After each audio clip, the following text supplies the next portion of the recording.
This episode of Ties I Help is brought to you by Audible. What's up guys, in this video I'm going to be talking about the new Amazon Kindle Fire. I'm going to be giving you a rundown of all the specs and a walkthrough of the OS.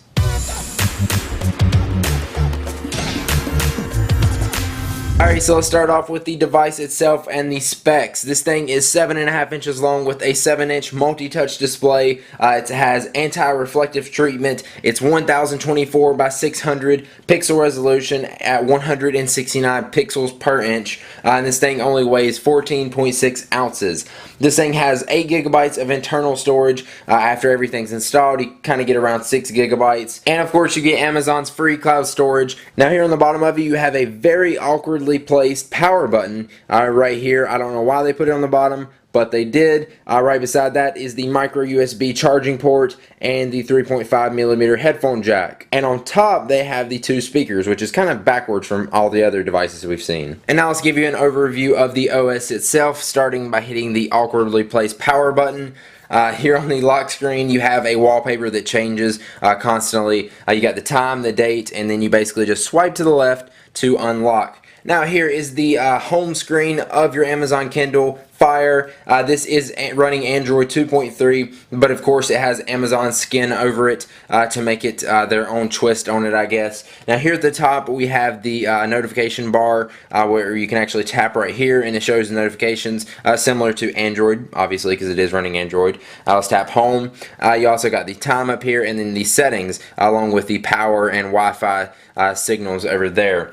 So if you tap this, you can actually lock it because this does have an accelerometer. So if you lock it, it's just like on the iPad, where if you turned it, it won't turn if you lock it. So that way, if you're laying in bed or something like that, you don't want your screen to be turning. There's also the volume button where you can actually control that, the brightness, the Wi-Fi, the sync, which will actually just sync up your device, and then you can tap more, and then you've got tons of other settings in there. You can see your Amazon account, you can change your sounds, your display, your security applications, where you can actually go in here and force quit some of the applications, stuff like that, basic Android stuff. So that's a quick little rundown of the settings. Now here on the home screen, at the very top you see that we have a search bar. That's where you can basically search anything. You can search on your library, which is anything on your device itself, and the web. Now here's the keyboard. You see this is basically the standard Android keyboard, but I don't know, I kind of do like this. It's kind of their own skin over it, and I kind of like this keyboard, and I like typing on this 7-inch tablet from what I've seen so far. The only thing I do hate, because I'm used to the iPhone and iPad's keyboard, is the back button is not in the same place, because I keep hitting the letter P, but that's not its fault, I guess. So there's the search. Now here at the top you have different categories of stuff. You got your newsstand, where actually all your magazines and everything are going to be. You can go organize these by cloud or device. So these are the ones that are actually just stored on your device, and then in the cloud. Let's go to store, which is over there in the top right. That's where you can buy all the magazines and subscribe to them. If I tap on one of these, you can see that you can subscribe to it.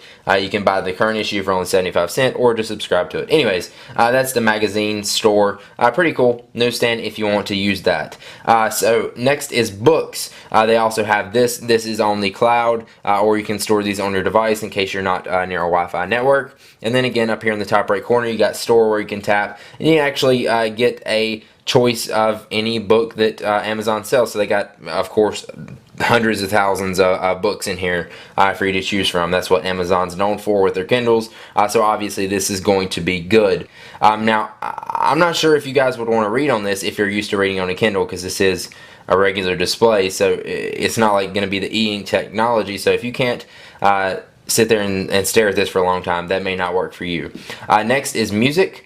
Where you can actually just browse through all of your music, the ones in the cloud or on your device again, and then you got store up there in the top right corner where you can go in here, purchase music. You can also, if you tap on music, you can preview it by tapping the little buttons over here. That's basically it. Then you got video. This is really nice because if you have Amazon Prime, you can actually stream all the Amazon Prime instant videos on here. So you hit view all. If you are a Prime member, and you can watch all their free stuff that they have, organize it by TV, movies. You can also go in and add it by, or search it by category, action and adventure, comedy. If you want to, you can tap on these and you can play them. You can also rent movies from here, just from the regular Amazon store, also TV shows. So that's pretty cool if you want to do that. And that's pretty much the videos app. Here at the bottom, I didn't mention this, but you got the home button on every page. That's how you can get back to the home screen no matter where you are. You got a back button, and then you've got this where you can have different little settings for each app depending on what you're in. Also, you got docs where you can actually organize and look at your documents here.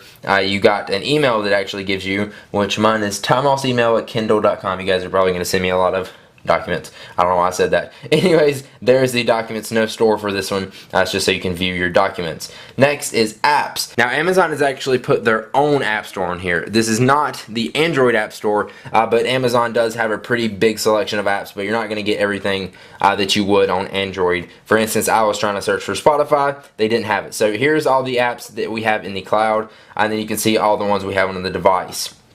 And then you got store up here in the top right, so you can actually see Amazon's App Store. They do have paid and free. They got different categories here for you. So if you want to look at news apps, or you want to look at games, they got that. So let me go back into this, go back into the store. So they got games. Now I tried Angry Birds on it. It played just fine. I know a lot of people were saying it looked like it was choppy in my first video and the unboxing and first impressions.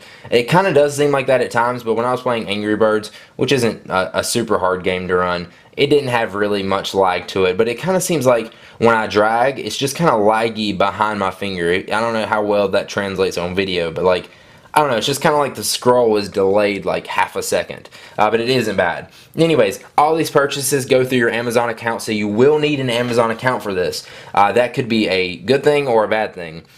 This is highly integrated with Amazon Prime, so if you're not a Prime member, or you got one of these for your kid, it's not going to be that good, because, I mean, I know other devices connect to your, like, iTunes account or anything like that, but, I don't know, like, if you don't have Amazon Prime, you're not going to get access to a lot of stuff. So yeah, the Amazon App Store does have a lot of apps, but it's not really anything compared to the Android App Store. And then of course you got web. Now here they're actually supposed to have a new technology called Silk, which is supposed to make your web pages load faster and kind of take out all the crap you don't want because I don't know, it just does it on their servers, so it's supposed to be faster.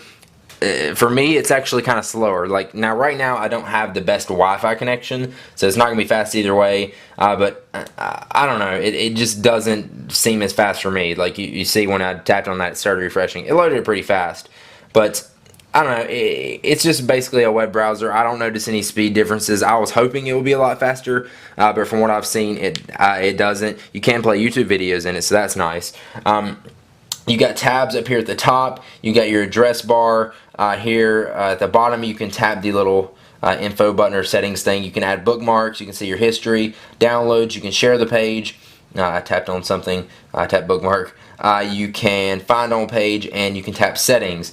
Settings, you can change basically all your settings for your web browser. And it's basically just like any other web browser on any other device. You can tap to zoom on it with 2 fingers, just pinch to zoom. It works. I don't notice any speed differences in it.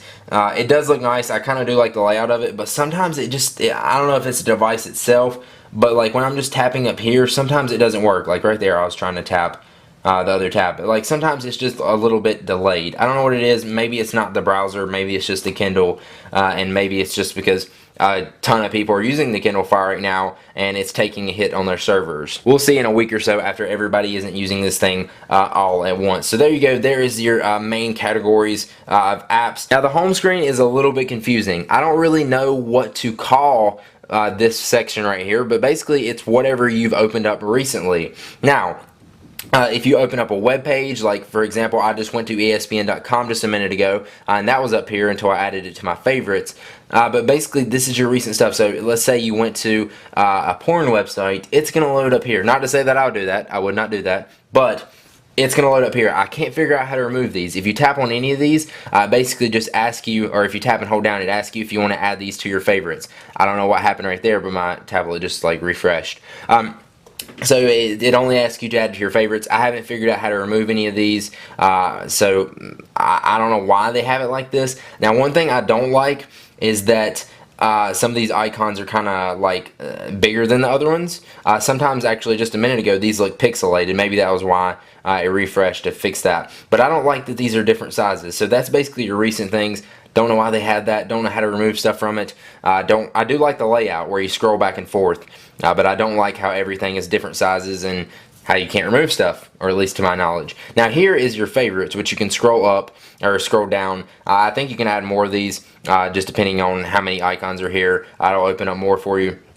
Right here I got a web page, so you can link to basically anything you want to. Just took me to the web browser. Of course you got apps like Facebook. This is just a link to the web browser, so it's basically like a link to the web page. Now Amazon is a link to the actual app itself, which I don't know why I did that. There we go. It loads up the app. So some of these are web apps. Some of these you can make web pages to go actually to a web page, or some of these are links to a web page. So yeah, like I like the layout of it, like how the layout works, scrolling from side to side and stuff, and having your favorites down here. I just don't like the look of it. I don't like that some icons are bigger than others. As you see, the Evernote icon right here has white around it, so I don't know, they need to do some touch-ups there, but other than that, the layout is good on the home screen, but just needs to make a few changes to make the overall appearance of it look better. And I'm going to open up one game for you, and that is Angry Birds, which seems to play okay for me. It is kind of like, as you see, and I just tapped that, and it took like 2 seconds for it to respawn. Don't know why that is, but I hope they get that fixed. So I'm going to turn this sideways, and I'm going to tap here. So there you go, there's the audio. That's what I was hoping was going to work. As you see, or you can hear, the speakers are pretty good on this thing. Now one thing I hate when I'm holding it in my hand, I kind of cover those up, but it still does sound good even when I'm covering up the speakers. So that's one thing I notice is good on this thing. Let me mute this so I can actually talk. So the game works pretty good. As far as loading times, right when I tap, there's kind of like just a lag in everything when I tap it. And then there's also a problem I ran into. You see that I'm just doing a regular tap, but it thinks I'm trying to scroll. So you got to do a quick little tap, and I can't even tell if it's tapping on it because it's not loading. There we go. It's doing the same thing here. So they need some improvements as far as the touch and just the lag in the whole device itself. But overall, when you're playing the game, it seemed to work pretty good for me. Watch this. I was about to say. Anyways, so there's Angry Birds. You can play a ton of games from the Amazon App Store. And again, like I was telling you before, in any app, you'll have this little bar down here that you can scroll up if it's not already there. You can go home. You can hit here to go to the settings. And that's pretty much it, and then also search. So there you go. That is a quick little overview of the Amazon Kindle Fire. Now before we head out of here, let's take one last look at our sponsor for this video, and that is Audible, which just so happens to have a really nice Kindle app. Audible.com is the leading provider in downloadable digital audiobooks and spoken word entertainment. Audible has over 100,000 titles to choose from in all genres, including fiction, non-fiction, drama, comedy, business, sci-fi, everything basically. And you can play these all on your iPhones, your iPods, your MP3 players, anywhere at any time. Now I don't know about you guys, but it's hard for me to tackle a written book. I ordered the Steve Jobs book, still haven't even read it. I've got like 3 pages in. But what I'm going to do is actually download the audiobook, because I know I can listen to that. I can do it while I'm working, while I'm riding in the car, or walking my dog, or just anywhere I want to while doing other things. I seriously love Audible, and I think you will too. If you want to try it out, go to audiblepodcast.com/Ty. You'll get 1 free audiobook download of your choice. You can keep it forever. The book is yours. Again, that URL is audiblepodcast.com/Ty. Hopefully you guys enjoyed this. If you did, make sure you click the like button down below. I really appreciate it, and it really helps me out a lot. Also, make sure you subscribe to me on YouTube, because that will let you know when I post new videos. After watching this video, let me know what you guys think about the Kindle Fire in the comments down below. Will you be getting it? Do you want to get it? Or are you not going to get it? And for what reason? And that's about it. I will see you guys in the next video. So long, boys.